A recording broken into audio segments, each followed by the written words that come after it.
अपने हाथों को उठाओ। मैं लोगों को अक्सर बताता हूँ कि मुझे बहुत कम स्वप्न आते हैं, लेकिन जब ये बात मैं बताना शुरू करता हूँ कम आते हैं, मुझे ज़्यादा आने शुरू हो जाते हैं। प्रभु कहता नहीं, चुप कर तू तेरे को ज़्यादा आते हैं। तो मैं कनाडा में था, तो उस सिचुएशन के हिसाब से परमेश्वर मुझे स्वप्न से मुझसे बात कर रहे थे कि टीम को कैसे चलना है, या तुझे अब कैसे चलना है, या किस तरह से डेली लाइफ के बारे में, जो बताना ज़रूरी नहीं है यहाँ से।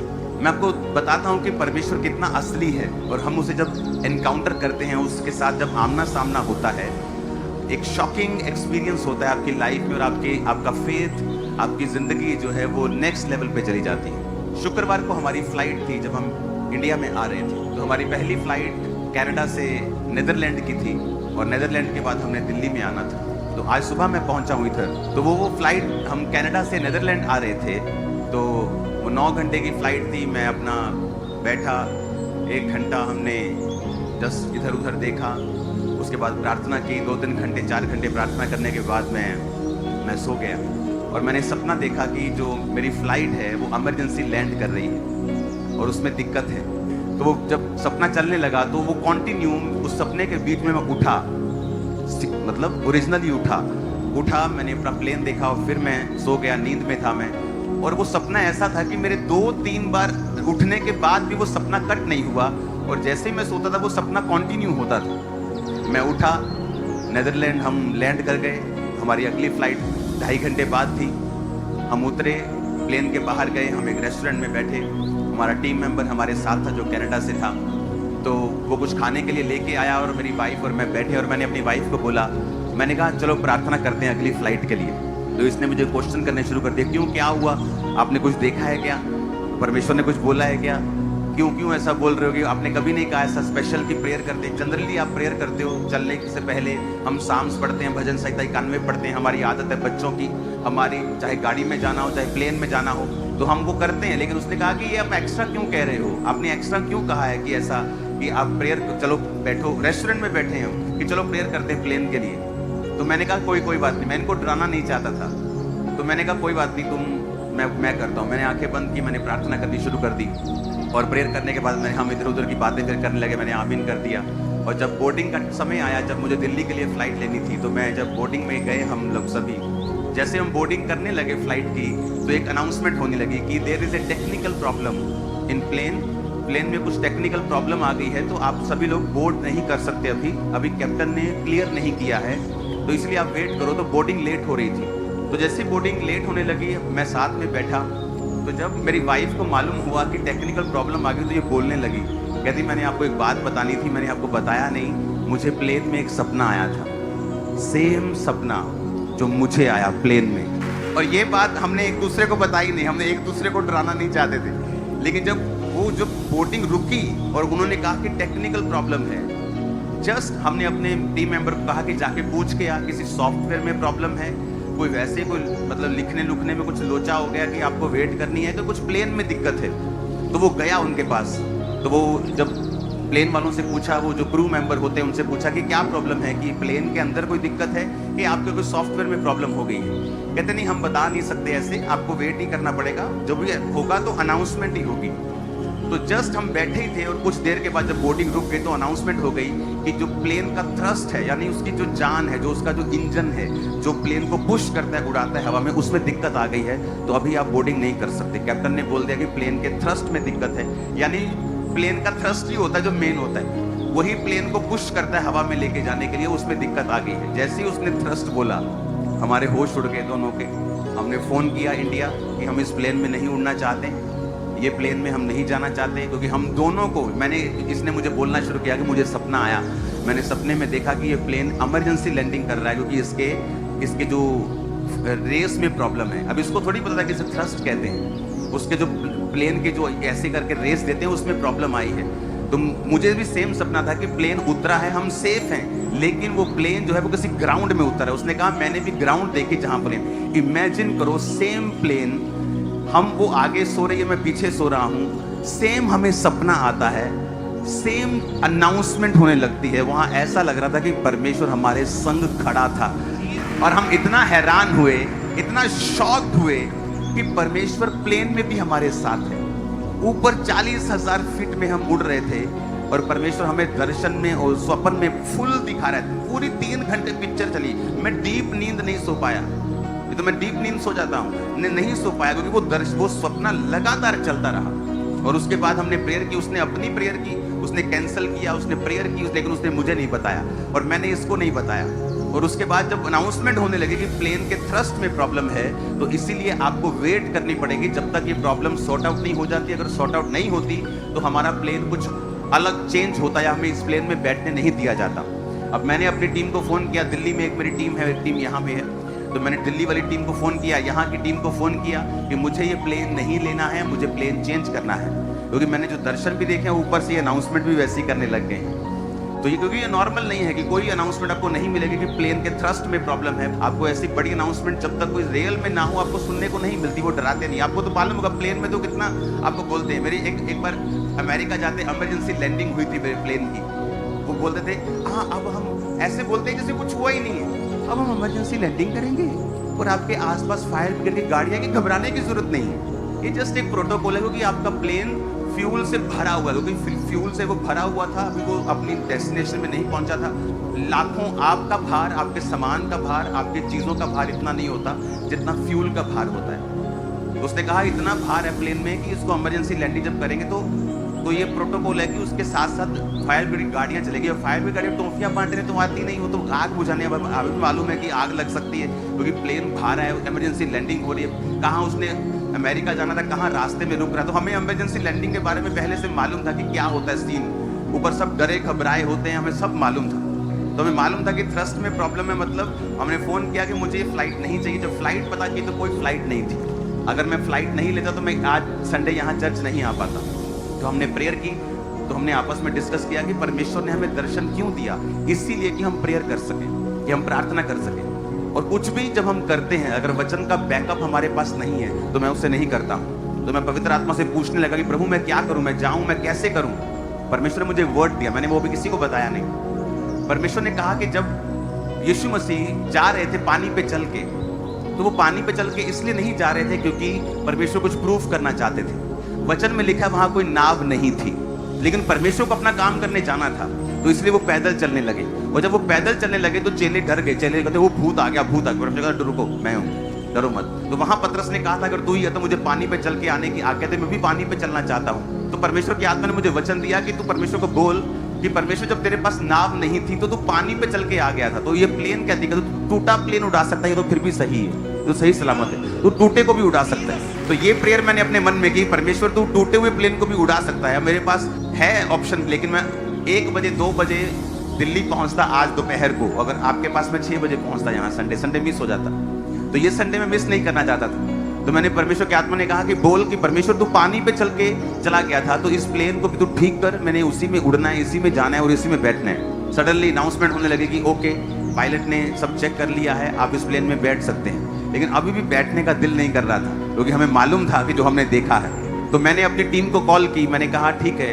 आप फ्लाइट ढूंढना बंद करो, और सभी टीम 50 लोगों की एक टीम बैठाई जिन्होंने 8 घंटे लगातार प्रार्थना की प्रेयर माउंटेन पे। हम प्रेयर में कर रहे थे, हम प्रेयर में थे, 8 घंटे टीम प्रार्थना कर रही थी। इमेजिन करो बैक स्टेज क्या चल रहा था।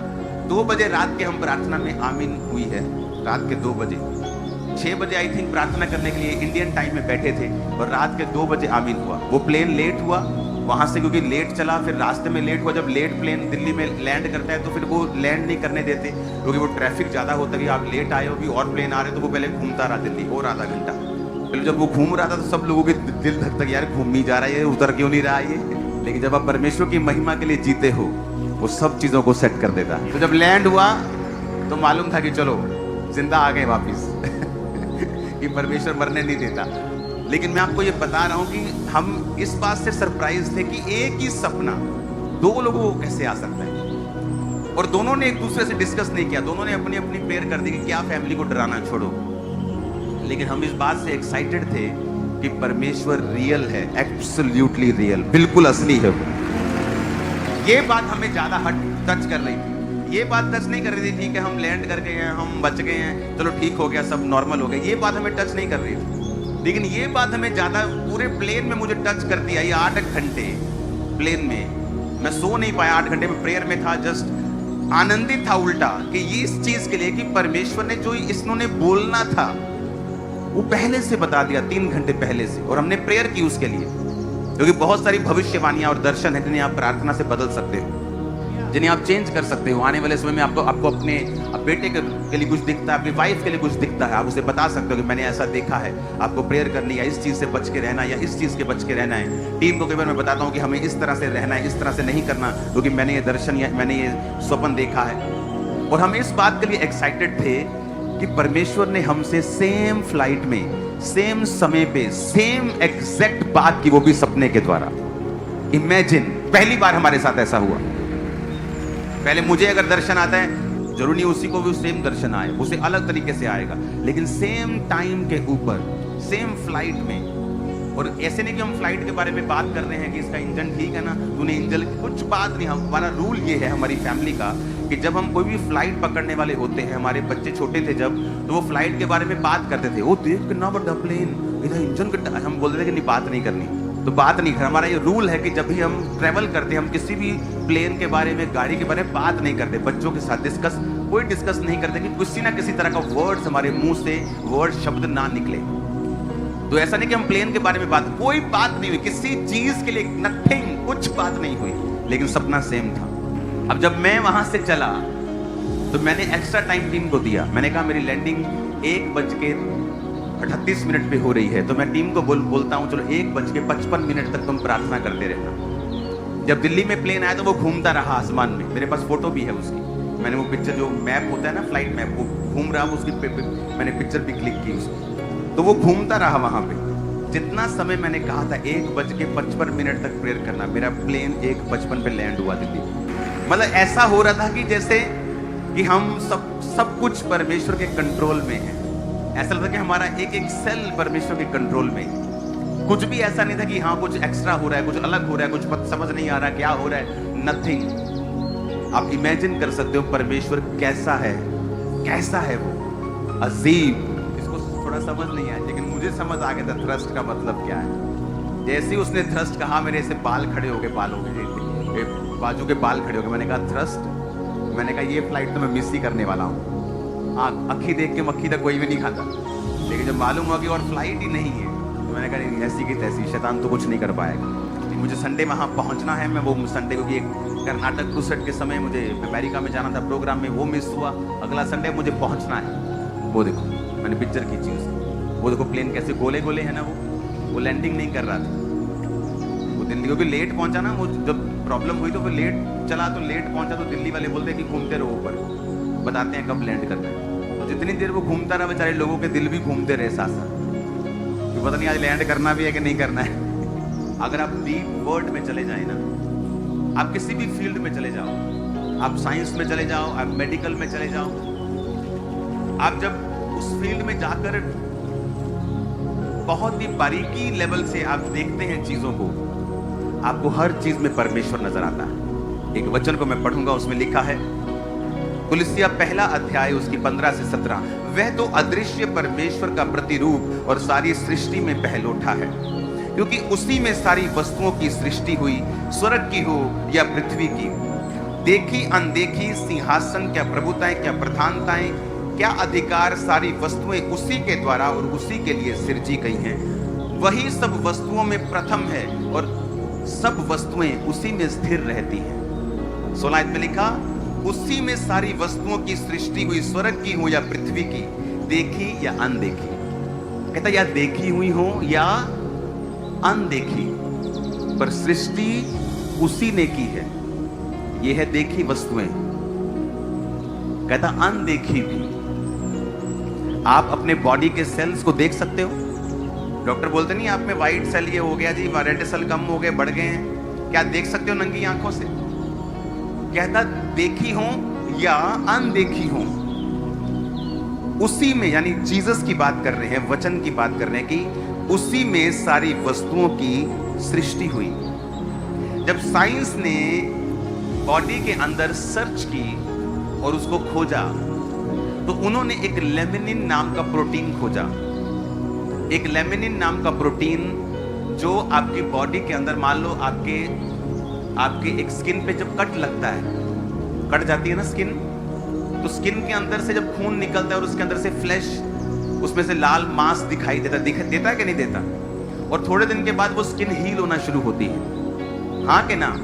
तो स्किन जब हील होती है तो पहले किनारों से हील होती है। जब किनारों से हील होती है उसे कैरोसाइटिस बोलते हैं, कैरोटाइनसाइटिस, जो किनारों से हील करता है। जो अंदर से हील करता है उसे फाइब्रोब्लास्ट बोलते हैं, जो अंदर से हील करता है। लेकिन जब साइंस ने स्टडी की, जब आपका मकान पड़ता है और आप उसमें शटरिंग लगाते हैं कि नहीं? छत डालते शटरिंग लगाते हैं ना, तो साइंस ने खोज की कि एक लेमिनिन नाम का प्रोटीन है जो आपकी बॉडी में सारी हीलिंग को, यानी अगर लेमिनिन नाम का प्रोटीन आपकी बॉडी में ना हो तो आपकी बॉडी हील नहीं करती। जितने भी ये वर्कर हैं जो आपकी स्किन को हील करते हैं, फ्लैश को हील करते हैं, आपके ऑर्गन जहां हैं वहां रखने में उनको मदद करते हैं, आपकी स्किन गिरती नहीं, आपके ऑर्गन फेल नहीं होते, तो वो सारी चीजों को काम करने के लिए लेमिनिन नाम का प्रोटीन चाहिए, जो उनके लिए एक रोड का काम करता है, स्कैफोल्डिंग का काम करता है। अगर वो ना हो तो आपकी बॉडी में हीलिंग होना बंद हो जाएगी। आप इसे नोट कर लो और जाके स्टडी करो। और जब लेमिनिन नाम के प्रोटीन को आप माइक्रोस्कोप से देखते हैं तो वो इस तरह का दिखता है, क्रॉस की तरह। जो आप सामने देख रहे हैं जो रंग बिरंगा सा, ये लेमिनिन नाम का प्रोटीन है आपकी बॉडी के अंदर। क्या देखी क्या अनदेखी। यहां मेडिकल स्टूडेंट होंगे, सर्च करो। अगर लेमिनिन नाम का प्रोटीन आपके अंदर ना, कहते नहीं इधर जख्म है जी, ठीक नहीं होता, बोलते हैं ना जख्म ठीक नहीं हो रहा, क्योंकि जब जख्म ठीक होता है तो किनारों से हील होता है। वो उसको बोलते हैं कैरोटीनसाइटिस। उसका एग्जैक्ट नाम मैं आपको बताता हूं। और जो दूसरा है वो फाइब्रोब्लास्ट, और वो जो आपकी जो मांस है उसको पैदा करता है और उसको हील करता है। केराटिनोसाइटिस, फाइब्रोब्लास्ट। जस्ट मैं आपको एक एग्जांपल दे रहा हूं। लेकिन कोई भी आपकी बॉडी की हीलिंग नहीं होती है अगर लेमिनिन उसकी हेल्प नहीं करता। लेमिनिन एक रोड बनाता है। जीसस ने क्या कहा? मार्ग कौन है? मैं हूं। आपके अंदर जो हीलिंग का मार्ग है वो भी क्रॉस बनाता है, क्रिश्चियंस के नहीं, तुम सबके।